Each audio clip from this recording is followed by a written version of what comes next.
Like I tell people all the time, what's up y'all, Miss Taliaferro? I tell people all the time that I was not the biggest XXXTentacion fan when he was living. Like I just be honest about it. Like I don't like to lie. I don't want to act like I was on every X record when he was alive. I barely listened to his music. Although I have went back and listened to that Changes record, and that is phenomenal. That little Quick Changes record, that joint is, oh man, X was way ahead of his time with a joint like that.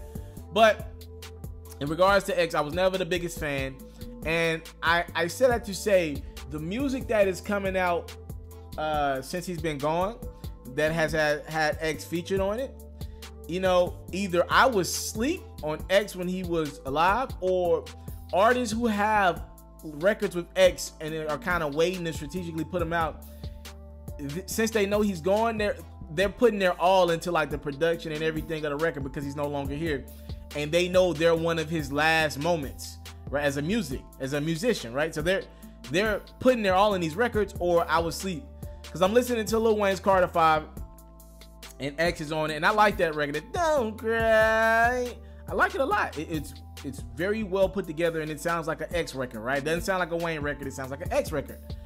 And in regards to XXXTentacion, as we bring them up here on my platform, there has been new footage released of X's final moments here with us on Earth.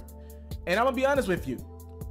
While the XXXTentacion investigation was going on, because I'm still a black man at the end of the day, and because black men get wronged in the system every day, and because I do know that a lot of times officers and the feds put murders on other people just to make people feel safe, like all the time that happens. Sometimes within the first 72 hours or the first couple weeks, they try to just pin a murder on somebody, whether they did it or not, just to make sure people are feel at ease about leaving their homes, right?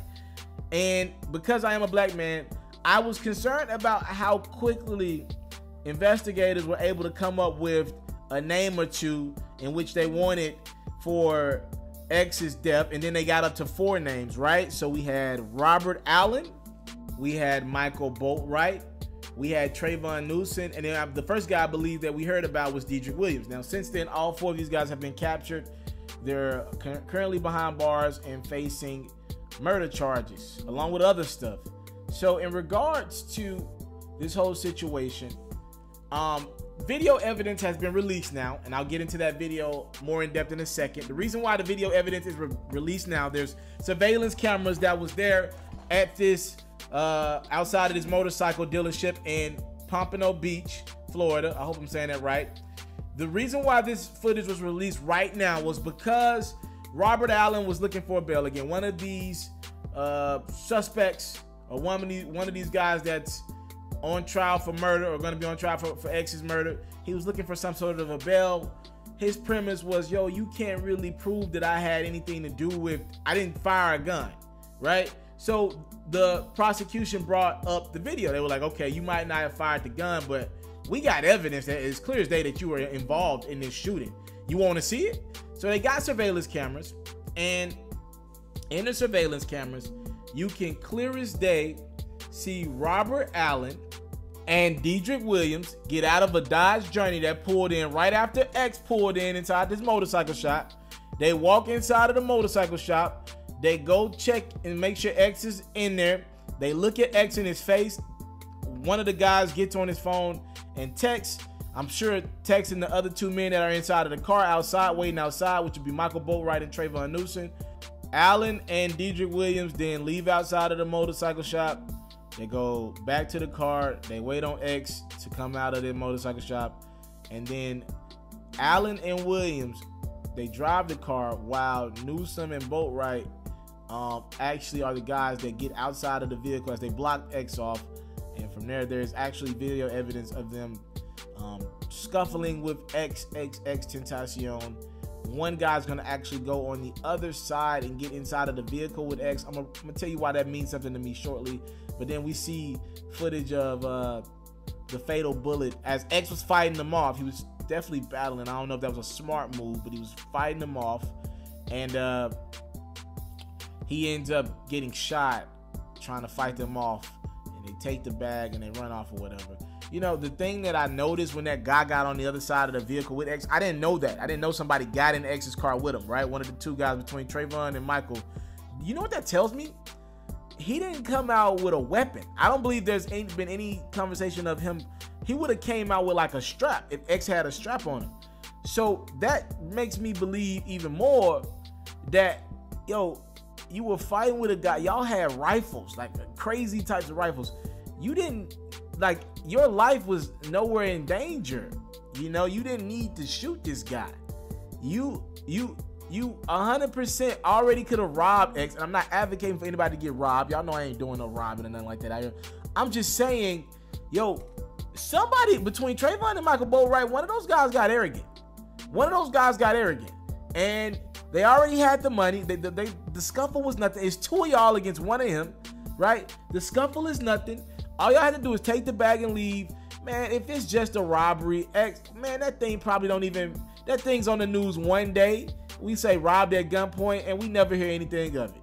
So one of those guys got arrogant and wanted to just say, fuck it, you get to die. You see my face, whatever, and, you know, they had masks on and everything. Like, you heard me talk or whatever, I'm gonna just kill you. That's arrogance. And maybe Robert Allen being a getaway driver didn't sign up for that. That could all well be true. But unfortunately, you're a part of this crime. There's video evidence. Again, Robert Allen was in court looking for a bail. He was arguing to the judge like, yo, I didn't have anything to do with the shot that killed X. I at least deserve to be outside of jail or prison, and while this case goes underway. And the judge vehemently denied that. You know, he's like, look, we can't prove that you had anything to do with the shooting, but you were there. You're just as important. You didn't shoot X, but you were right there. You were in on this like everybody else, and unfortunately your man's made a mistake. One of your men's decided to shoot, which had made no sense in this situation. You caught X likely without a weapon. He's inside of a car. He's blocked in. It would have took you 3 more seconds to get away with the bag if y'all just would have took your time. Whatever y'all had to do. And I'm not advocating for a robbery by any means. I'm just saying, like, yo, we're talking life or death right now. It just made no sense. Yo, I never understood the guys who wear the ski mask and rob, and then on top of that, they want to take your life with it after they rob you. What's the point? Like, yo, like, that defeats the purpose of what you're trying to do here. You brought all this attention to yourself for no reason in this situation. You know, I don't feel bad for Robert Allen or any of these guys involved in this situation. I feel bad for our young black men in general, that we feel like we have to steal from somebody else. And I feel bad from the standpoint of 4 black men are going to do, at least, they're not, look, if you got this type of evidence, they're going to at least do 15 to 20, at least. And we lose 4 other black men just because they didn't think what they were doing through. And I'd hope if you ask these guys, again, would you do the same actions that you just did if you knew what lied ahead of you? I hope all these guys would say, no, I want to believe that, you know. And there's still prayers to X and his family, you know, and his soul. And I love how music is, some of the legends are coming together and kind of keeping this young brother's legacy alive, like Wayne, to make Wayne's Carter-fied. That might be Wayne's last album. That's a lot, you know. And I want to thank y'all so much for the time, love, support. Again, Robert Allen was looking for some sort of a bail, but in that we got more video footage released, and that surveillance footage is right outside of that motorcycle shop, even inside, that shows the guys following X inside of the motorcycle shop to make sure it was him inside of there, make sure he had the money on him. Then they run back outside, go back to their mans and block X in, and then they rob and fatally shoot this young man in cold blood. Thank y'all so much for the time, love, and support. I don't take it for granted. This job ain't easy sometimes, man. You talk about some stuff that's just too real. It feels like sometimes too real to even discuss, you know, but it is what it is. I'm out. If you're into music like the kid, I need you to do me a favor and head over to my music reaction Instagram right now and follow me. Day in and day out, I'm holding it down for some of your favorite artists, especially the ones down south. I'm even reacting to up-and-coming artists with the Pharaoh React of the day. Anybody that follows the account and shows love to some posts becomes eligible for a reaction. If you want to guarantee yourself a reaction, all you got to do is cash out me a payment. We'll discuss that in the DMs. Please support me and follow this account. as we continue to find more ways to help empower our also changing and always growing music culture.